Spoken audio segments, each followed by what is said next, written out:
Welcome to Life Today, Living with a Purpose. Our purpose today is to talk about the Dubois County 4-H Fair starting this coming Saturday. Right. And my guest over here is Ed Boeglin, the president of the 4-H Fair Council, right? Right. Mm-hmm. So you're the leader this year trying to make things move, right? Right. We've got a good group behind us as well that help us out. And a lot of work. Oh, lots of work. Yeah, seems like more than we get done sometimes, but it always seems to come together in the end. Tell us a little background behind the Dubois County 4-H program. Well, a little bit of background on that. We've got about 1,000 youngsters in 4-H from kindergarten through 12th grade. That gets them done before they get away to college, gets their 10 years in. We've got about 34 clubs in the county, all over the county, so there's no reason that a person can't find a club to be in. We've got about 350 adults working with these youngsters in different related clubs and committees and that sort of thing, livestock committees and project committees and all that sort of stuff. Then they've got 65 different projects to choose from, which is a really large amount, varying projects there. Anywhere from the animals, of course, which is always big. You've got genealogy, you've got the study of rocks as well, you've got computer club, just a little bit of everything. Something for everybody. I understand that 1,000 is probably one of the larger ones of the 4-H group of young people in the counties in the state. Right. If you figure per capita from the amount of youngsters we have to choose from, we are one of the biggest. We're recognized across the state. They really are impressed with what we do down here, and again, it comes back to the youngsters being involved in interest as well as the adults having a big interest too. Well, one of the things, as I see it, is the 4-H program. The fair is a culmination of a lot of work for them to enjoy, but also to reap rewards, whatever they go after in their ribbons. Right. It's kind of a culmination of the year of their efforts and endeavors to do different things. They start out with just an idea on a project, and it just starts mushrooming from there. The kids actually, we have a kickoff in October to get kids interested. We do school visits, that sort of thing, and a lot of word of mouth. It's still a big thing going in this area, and we're real pleased with it. Do you have a special theme again this year? Yeah, we do. It's Dubois 4-H is for you. They come up with it back in about October or so, September. They start working on that real early, and they'll do the same again here this year. As soon as the fair is over, they'll start on everything for next year again. So the theme itself is saying, here's an opportunity for you young people to do something, to learn something. Right. For them to go further their education. Right. And the really neat thing about that too, the adults may not want to admit it all the time, but they're learning things too with the youngsters right along. And that's what's really neat to see too. You know, everybody's learning, and it's a family project, a family type program. And that's important. Ed, let's talk about when is the fair, because we're going to get in with Steve Oeding later on about things at the fair with entertainment and that, but what is the dates? The fair will run from July 22nd through the 29th, and we'll start off with a motocross, then we'll have queen crowning on Sunday, and we'll just go from there and end up with a demo derby at the end of the week. I just want to talk a little bit to you about the motocross. Is that being a big turnout, a lot of interest in that? Yeah, it is. It went over, last year was our first year for it, the Saturday before the fair, and it's just gone over really well. A lot of not only kids but adults as well ride. I tell you what, with the way some of them ride, you wouldn't catch me out there anymore. It's a bit a little rough on your bones, I believe, on your body, but they really enjoy it. We've got a real good safety program that goes with it. We've got fire department there. We've got first responders there. We've got ambulance service there. I mean, if something happens, we're right there on the spot just as quick as they go down. But that really doesn't happen that often, so it's a pretty safe sport. And the demolition derby seems like that draws a lot of crowd. Yes, it does. We've been doing it for quite a few years now. We always have a good turnout. We also do one in September then as well, a second one. So it's been a real good program for us to have. Been a lot of fun. Been interesting. That's great. Queen contest is being held at a county school, isn't it? Yes, it is. This year, a couple years ago actually, we started going around to the different schools and using their facilities. At the fairgrounds, we're a little limited. We have it outside. And then you'd either be fighting the dust and the heat, or you'd be fighting the rain. So it was elected to go to the different schools, and they've all cooperated with us quite well. This year it's going to be up at the Dubois Middle School, and it'll be at the auditorium. It'll start at 7 o'clock. And again, when is that? That'll be Sunday the 23rd. Okay, and at the Dubois Middle School. Dubois Middle School. So you have a little cool air and inside, and They say it works well, so we're looking Well, forward to it. I'm sure there's a good turnout, because when they had it down at the 4-H fair, they had a big attendance too. So Yes, it did. Yeah.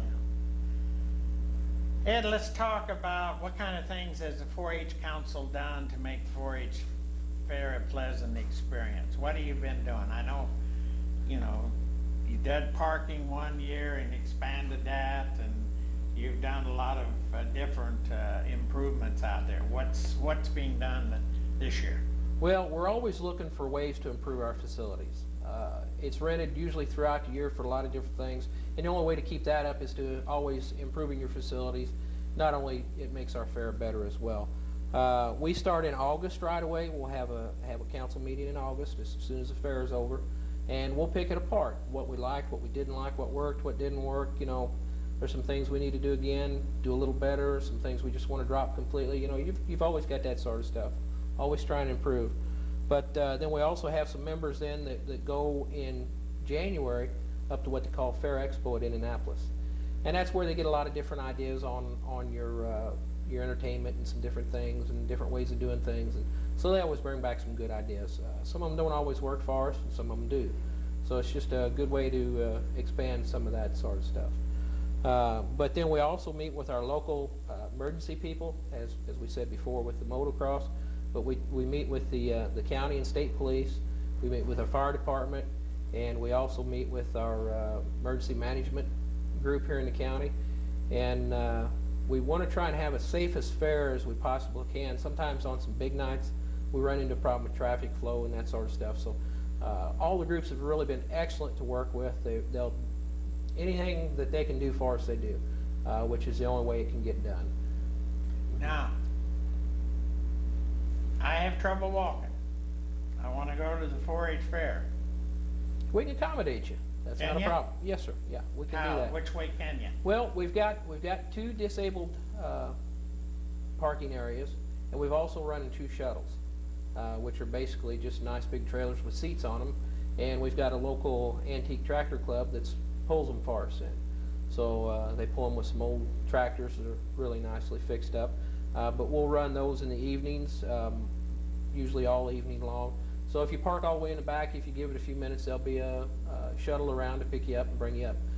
The other thing we're doing this year is we're putting in an unloading and loading zone down at the end of our parking lot on the south end, to where a car can pull off. You drop all the kids and mom and grandma and everybody off, and you can go on ahead and park in the parking lot. And then it's just one person that may have to walk if they see fit to walk. But like I say, the shuttle is there, and they come around and they'll pick you up, and that's worked out well for us. It really And has. the parking fee for all that? There is no parking fee for us. There's a lot of counties in the area that you pay a price to get on the Yes. grounds, and but we've elected not to do that. There's been a lot of talk over the years. It seems like about every 2 years it comes up, but we try and keep enough corporate sponsors and different sponsors for all of our different projects that we don't have to do that. And that's the reason we're trying to do it, is to keep it feasible for the family to come out and bring the whole family, not just one or two, or one of the kids and mom, or something like that. We want the whole family to come out and experience it. We feel it's well worth everybody to be there. 2 is that the county does support the Dubois County 4-H fair, right? Absolutely, absolutely. We get help from the county road department with some of their equipment at different times for some of our projects. We get help from the commissioners, It's like I say, it's really is a big county supported program. Everybody helps support it. That's important. Well, who are those people that make this thing happen, Ed?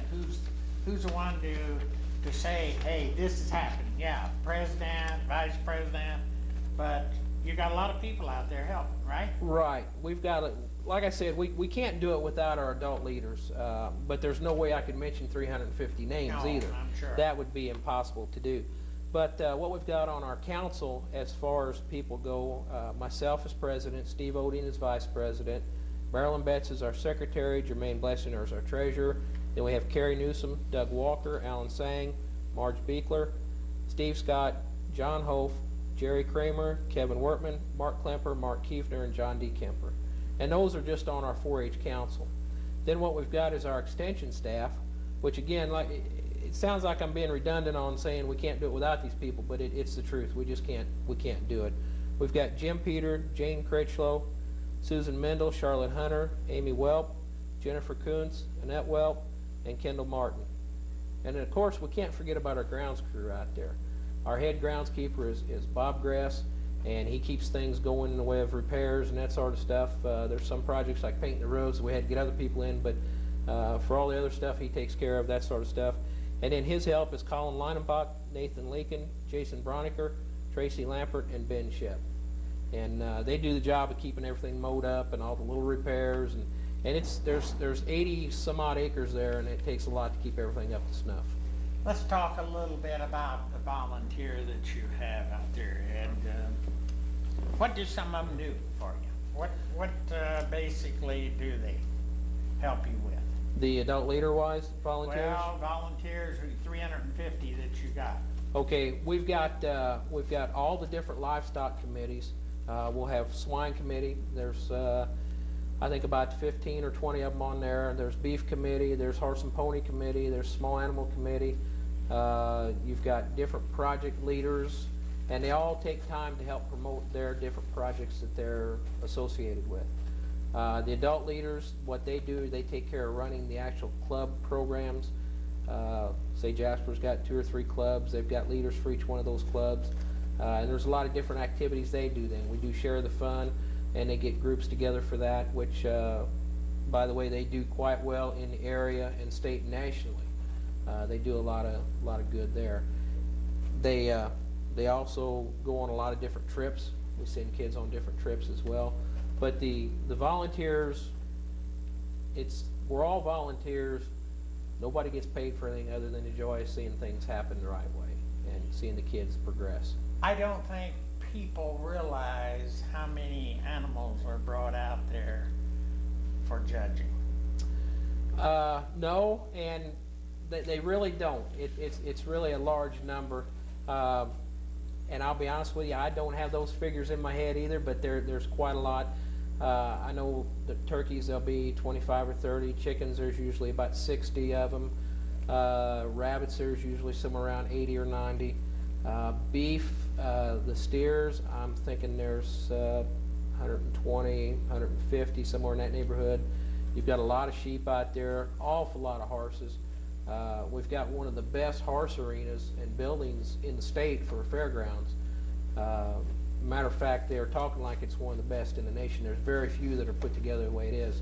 We can have a big 5-inch rain and within 2 hours be riding on that track, which most places have got a swamp by then. But there's just an awful lot of animals. A lot of nice projects otherwise too. Gardening seems to be awfully big around here yet.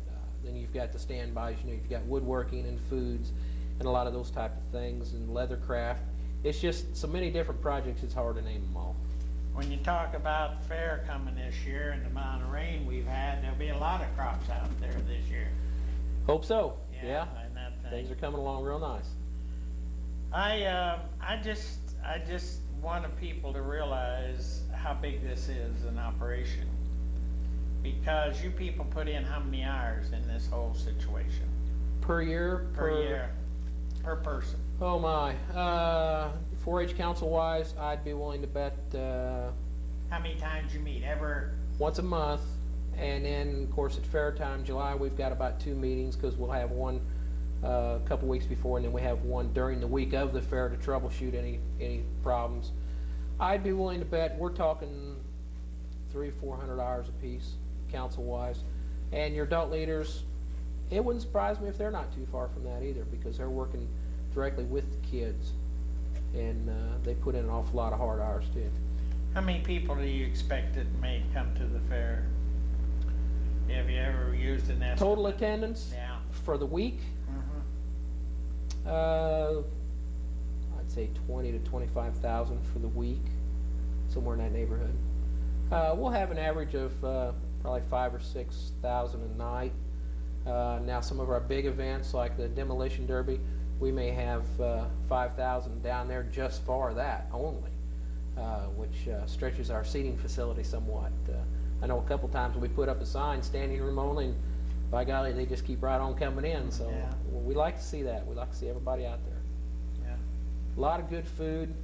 We've got 3 permanent food stands and a lot of temporaries. If you're hungry for something, come on out there and have supper with us. You can find just about anything. If you're hungry for it, it's there just about. Again, when is the 4-H fair? The 22nd to the 29th of July. So it starts on a Saturday? Starts on a Saturday with our and ends on motocross. a Saturday. Ends on a Saturday, right. Okay, so now, the fair used to be later than it was. Now, is the state fair kind of says when you're going to have your fair? No, not really. State Fair a few years ago had moved up some, and a lot of that had to do with the schools moving their Yes. start times up. But I know for quite a lot of years, I'd say 15 or 20 years, we've been the last full week of July. So even if, like this year, we'll have 3-4 extra days after in July yet, but we're the last full week of July. I noticed a lot of the county fairs, when I read the county fairs, a lot of them are having them at the same time, you know, in Yeah. different areas, and that's a little confusion for people. It is. It can be a little confusing, but you know, if everybody tried to do it when nobody else had one, we'd never get them all in. So you pick a date and you go with it and deal with what's dealt to you. Okay. Now, to those who may be new, don't know, where is the 4-H fair located? Fairgrounds is on Highway 162 out of Jasper, about 6 miles, and it's on your right. As you come up around a curve and coming up a hill, there'll be signs, and you can't miss us. We've got a big marquee out front, big lake out front, and that's going to be where all the lights and the fun's going on. So that's where we need to be. Then, do you have any last comments that you want to say to the people here that, like, it starts Saturday, so, you know, here's a chance to say to them what you... We'd like to see everybody there. You know, we don't want anybody to miss out on the fun. This year, yeah, nice year for us.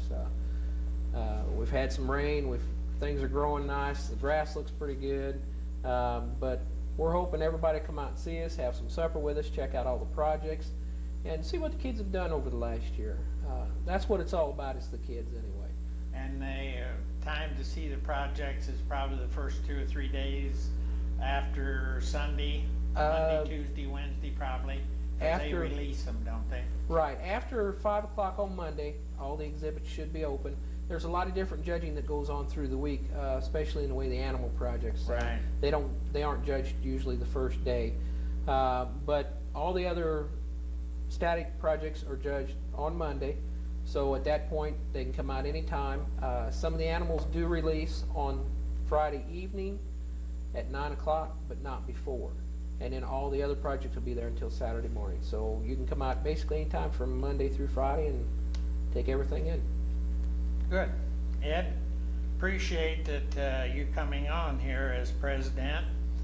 We're going to now break and talk a little bit with Steve Oeding here about what the entertainment is and what's going on. Maybe we can get him to say a little bit about where the food stands are, huh? I think he could probably handle that. So we'll be talking with Steve here. We're here now with Steve Oeding, the Vice President and Entertainment Chair. Steve, good to have you. Well, nice to be here. Appreciate it, you coming out. What's the new things at this year's 4-H fair? On Tuesday night, we're going to have pedal car races. It's going to be races for anyone from 3 years old all the way on up to adults.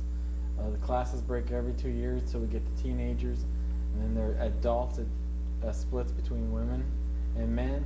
I encourage everyone to get a friend, get a buddy, get somebody out there and sign up that night about an hour before the event starts. Be about 6, sign up, 7 o'clock the event.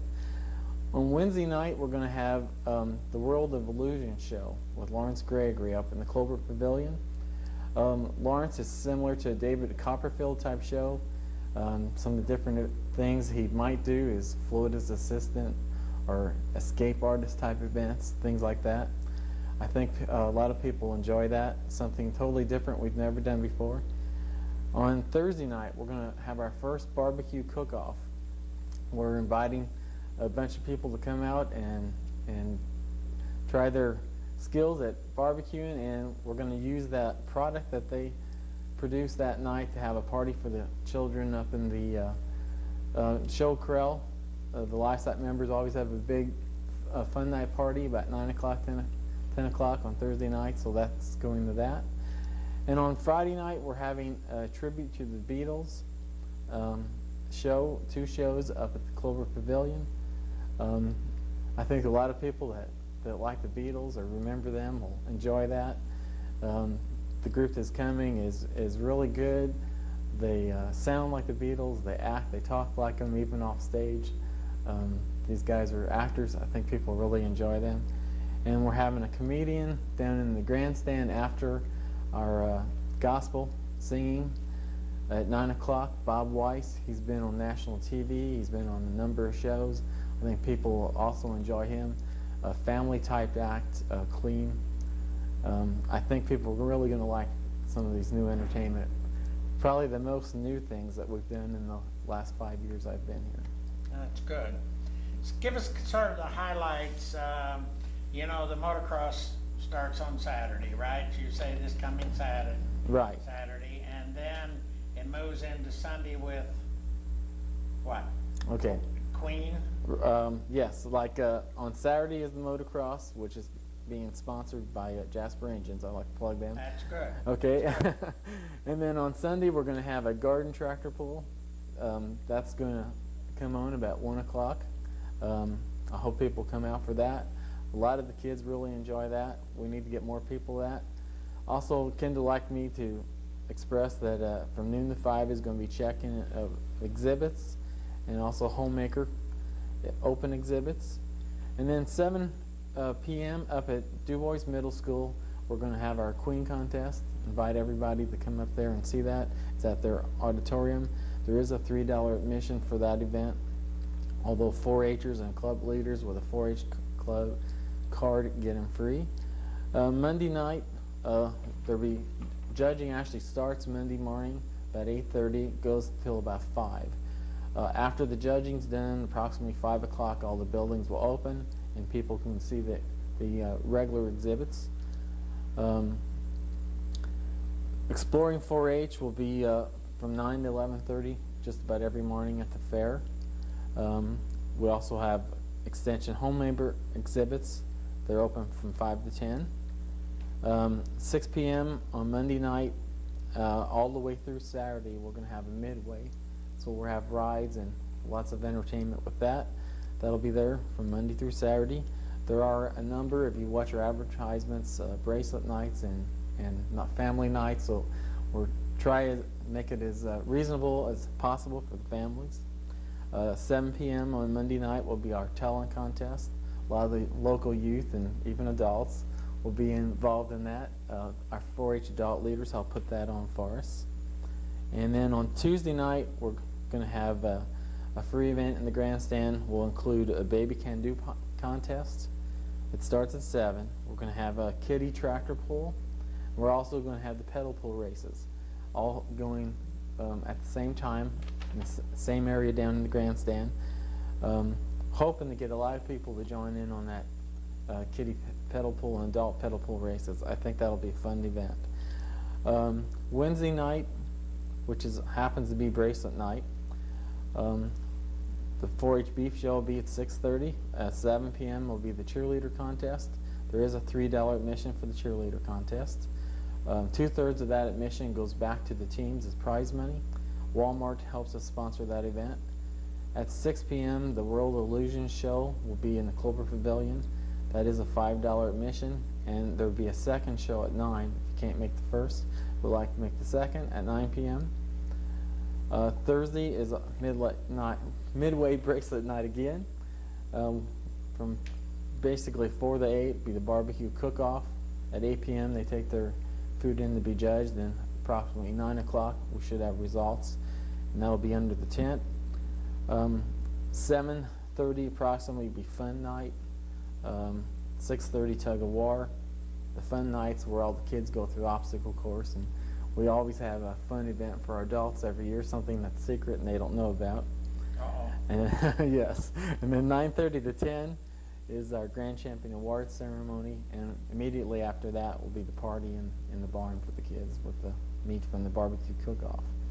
I understand the tug of war that the council can't out-tug the youth, is that right? Usually the queens will challenge us to a tug every year, but the thing is, usually they gang up with us and get some pretty good bruisers on the other end. That's what I figured. Yes. And Friday night, or actually at noon, we'll have the livestock buyer's meal, followed by 1 p.m. our livestock auction. And then a few different things on Friday. We've moved our Supreme Showmanship contest to the evening. It's at 5 p.m. We have a sheep costume contest, which is kind of interesting, at 6, and a livestock Supreme Showmanship contest at 7. So those, we're going to have our show corral busy on Friday evening. That's something we haven't done in the past. And then at 6:30 we got the John Paul George and Ringo Forever tribute to the Beatles show, and the same show will repeat again at 9, or I'm sorry, 8:30, and at 7 p.m. we start with gospel singing, and at 9 p.m. we're going to have Bob Weiss, the comedian. Like I said earlier, he's been national TV and quite a bit, a real family type comedian, so you don't have to be afraid of his type comments. And then Saturday, they're starting the morning with the area tractor operators contest, which some of our kids will have their own contest earlier in the week to qualify for.